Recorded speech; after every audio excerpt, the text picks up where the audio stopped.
Well, Christopher, I really want to get your take on this because, everyone seems to have gone crazy over. The headlines, the news, you go on social media, everyone's saying the end of the war, it's imminent, it's just around the corner. What's your view on that? Is that slightly over-optimistic? Some people are even saying we've got an Easter deadline. Do you think that's actually feasible? Listen, I think that first we have to recognize this as a historic moment. The fact that U.S.-Russia bilateral relations were so abnormal over the past 3 years, especially under former President Biden, who cut off basically any contact with his Kremlin counterparts, is really something that we have to recognize.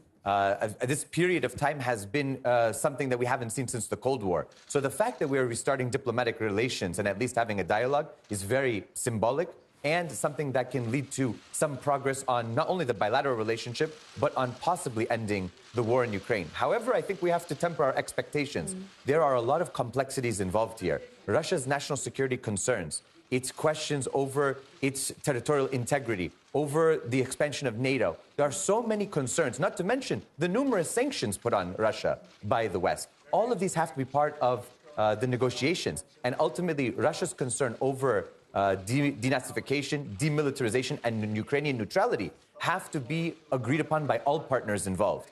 And so I think that adds to the complexity here. What could possibly happen is a rapprochement between the United States and Russia, but the Europeans going on a separate path, on a war path. And we have to recognize that that's a possibility in this equation. Well, it's also interesting just the things that we've seen moving around, right, in recent days. This morning we saw that Visa and MasterCard might be coming back, and now everyone's thinking, goodness, is this all somehow involved? Don, also, we have to talk about the Munich Security Conference. Right. Lavrov referenced that today.